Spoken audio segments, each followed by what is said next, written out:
L'Ordre du Phénix, un nom mystérieux qui résonne dans l'histoire des sorciers comme un symbole de résistance, de courage et de lutte acharnée contre les forces du mal.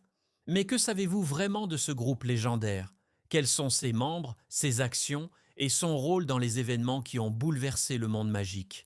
Aujourd'hui, plongeons ensemble dans les coulisses de l'Ordre du Phénix, un groupe de sorciers et sorcières déterminés à combattre Voldemort et ses mange-morts.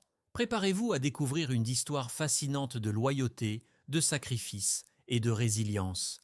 L'Ordre du Phénix a vu le jour à un moment crucial dans l'histoire du monde magique. Face à l'ascension fulgurante de Lord Voldemort dans les années 1970, Albus Dumbledore, le plus grand sorcier de son époque, a compris que le ministère de la magie n'était pas en mesure de contrer efficacement cette menace. Ainsi, il a réuni autour de lui un groupe restreint mais déterminé de sorciers et sorcières, prêts à tout risquer pour empêcher Voldemort de s'emparer du pouvoir.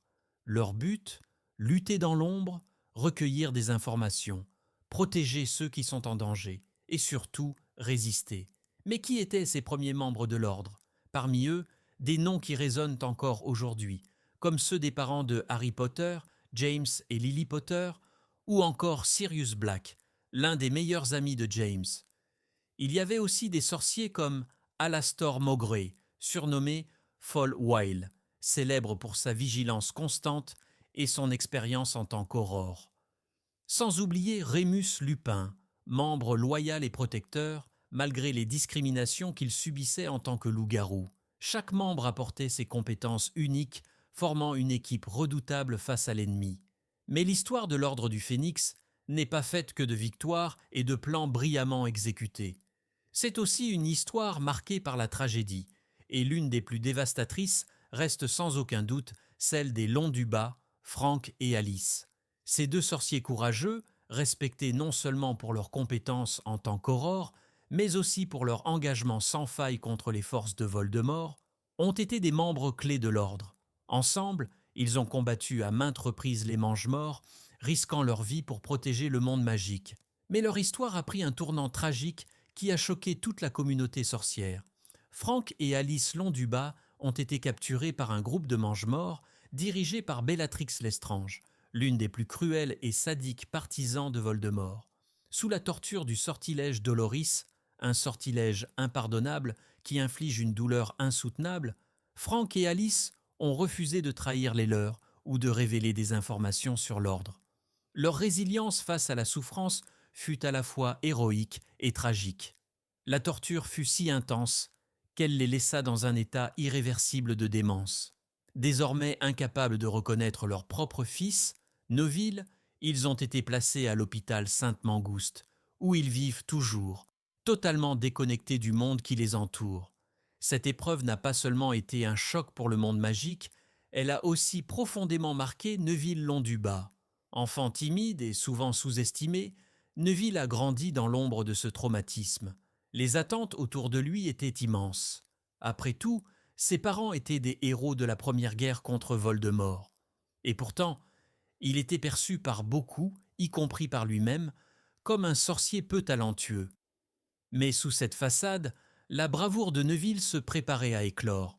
Comme un phénix qui renaît de ses cendres, Neville, motivé par l'exemple de ses parents, s'est peu à peu transformé. À Poudlard, sous l'influence de Harry et de l'armée de Dumbledore, Neville est devenu un véritable combattant. Lors de la bataille finale contre Voldemort, c'est lui qui, avec un courage inébranlable, a brandi l'épée de Gryffondor pour détruire Nagini, le dernier Horcrux. Un acte décisif dans la chute de Voldemort. Cette évolution de Neville, de l'enfant timide et maladroit au héros qui a joué un rôle clé dans la défaite du Seigneur des Ténèbres, est l'un des plus beaux exemples de la manière dont les actions et les sacrifices de l'Ordre du Phénix ont influencé les générations suivantes. L'Ordre du Phénix n'était pas simplement un groupe d'amis ou de combattants isolés. Il représentait une véritable force de résistance avec des opérations soigneusement planifiées. L'une des premières missions de l'Ordre consistait à surveiller les activités des Mange-Morts, les partisans de Voldemort. Ces derniers semèrent la terreur partout où ils passaient, ciblant à la fois les sorciers de sang mêlé, les nés moldus et les familles qui s'opposaient à leur idéologie de pureté du sang. Mais face à cette terreur, l'ordre du Phénix se tenait debout, parfois au péril de leur propre vie. Il est impossible de parler de l'ordre sans évoquer certains événements tragiques. La première guerre des sorciers a été marquée par de nombreuses pertes parmi ses membres. Les Potters, James et Lily, ont été assassinés par Voldemort lui-même en 1981, laissant derrière eux leur fils, Harry, qui deviendra plus tard le symbole même de la résistance contre Voldemort. Mais l'histoire de l'ordre ne s'arrête pas là. Après une période de calme relatif, suite à la chute de Voldemort en 1981, un nouveau danger est apparu des années plus tard, marquant le retour du Seigneur des Ténèbres. Une nouvelle fois, l'Ordre du Phénix a été reformé, avec des membres historiques et des nouvelles recrues prêtes à se battre. On retrouve alors des visages familiers comme ceux de Sirius Black et Romulus Lupin, mais aussi des nouveaux visages, comme Nymphadora Tonks, une métamorphomage talentueuse, et Kingsley Shacklebolt, un aurore respecté. Ensemble, ils allaient bon devoir se préparer à une nouvelle guerre, plus intense, plus dangereuse. Vous souvenez-vous de cette scène emblématique lorsque Harry et ses amis sont accueillis au quartier général de l'Ordre? Cette maison délabrée, aux 12 squares Grimmauld, cachée par des sortilèges puissants, est devenue un lieu stratégique pour l'organisation de la résistance. C'était là que des plans secrets étaient échafaudés, que des missions étaient attribuées, et que les sorciers échangèrent des informations cruciales pour contrer Voldemort.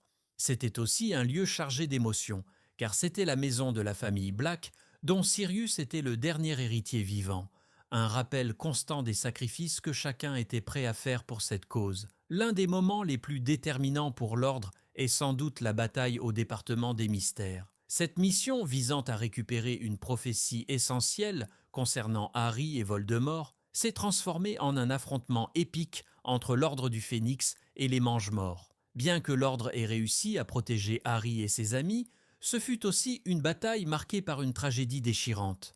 La mort de Sirius Black, l'un des membres les plus aimés et respectés de l'Ordre.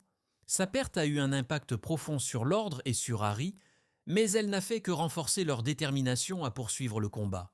Parlons maintenant d'un autre aspect essentiel de l'Ordre, sa capacité à inspirer les générations futures.